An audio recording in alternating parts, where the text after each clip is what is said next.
After escaping the interview on the 5th floor, the elevator was forced to stop at the 11th floor. After talking to the strange old lady who was going down to the 2nd floor to leave, I was almost pulled out of the elevator by a terrifying stranger. As I struggled to escape the moment when the door was closed, the 9th floor button pressed had no response. Accompanied by the sound of violent knocking outside the elevator, I had to come to the 8th floor with infinite fear. At this moment, the doors opened. I scanned the new floor, and I realized I was back on the ground floor. That's what it looked like, anyways. Did I escape? Was I finally free? A man stood not too far from the door.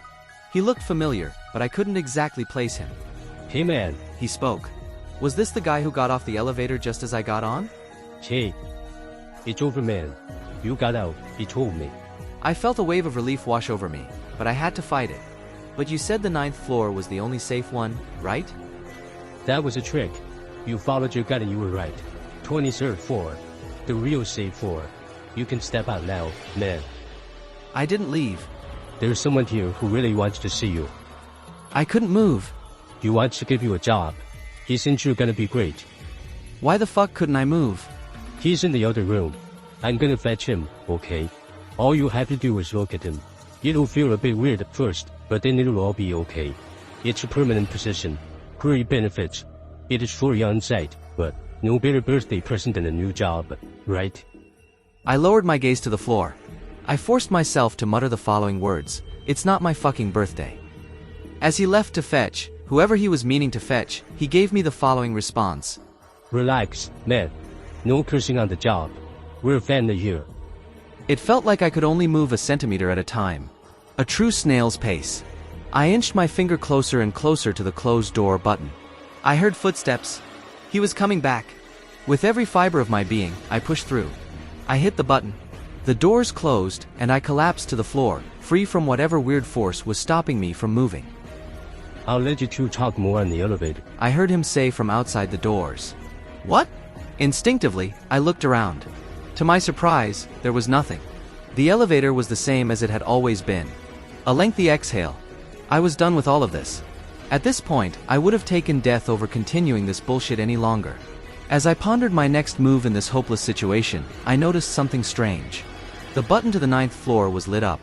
An ominous, crimson-red color. Before I could do anything else, my phone started ringing. I checked the call. It was my wife. I answered. Babe. Fuck, I don't know why I didn't even think to call you. I'm trapped in an elevator and fucked up shit is happening and maybe I should call the cops? Fuck Hun, don't go to the 9th floor. What? W8, how do you even? It's a trick, honey. You have to trust me. The man from before was lying to you. It's not safe. None of this has been safe. How do you even know everything that's happening? You just need to trust me, hun. I paused. So what do you want me to do then? A demon on the other side of the phone answered this time. Go to your interview. I hung up the call and in a panic, I mashed on the 9th floor button. The elevator started rising again. Even with me hanging up the call, the muffled sound of the demonic voice coming from my phone continued. Go to your interview. Go to your interview. Go to your interview. Go to your interview. Go to your interview. I pulled out my phone and flung it to the ground as hard as I could. I stomped on it angrily. The warped sound of "Go to your interview" slowly started dying out. But suddenly, the elevator started shaking. It was continuing to go up, but it was faster than usual. Really, really fucking fast all of a sudden. Almost like the 9th floor was now way below me. It felt like an amusement park ride with no brakes on it. Loose. Dangerous. Flinging up at an insane speed, almost as if it was falling upwards. But I pressed 9? I screamed to myself, exasperated.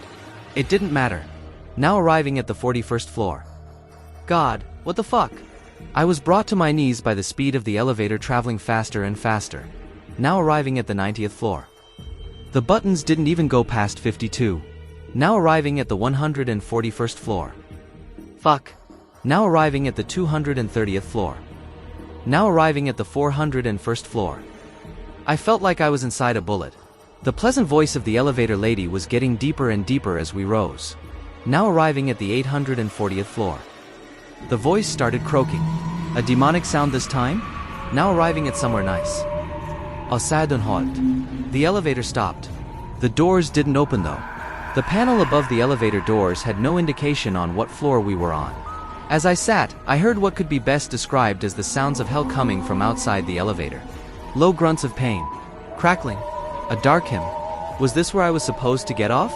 Before I could ponder the question further, I heard a soft tapping on the elevator. A voice from outside. Do you want to trade? Said the voice. I decided to bite, for reasons I still don't fully understand. What do you mean? What if you stay on this floor forever and I get to go home? I think I'm good. But I really want to go home. It almost sounded like the voice of a kid. Fucking hell. I am sorry, kid, I mustered back. It's okay. An awkward silence between us. He told me that he wants to wish you a happy birthday, said the kid. I think he's got it wrong. Today isn't my birthday.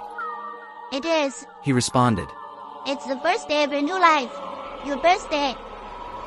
You want you to look at the TV. What?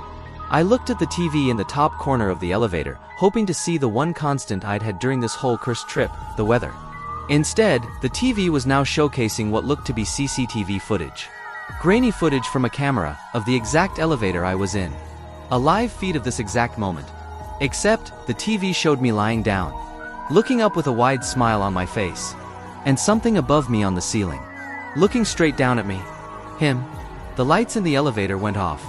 The elevator plummeted downwards as I closed my eyes and screamed for dear fucking life. I waited for the impact, for what I knew was my demise. Here it comes.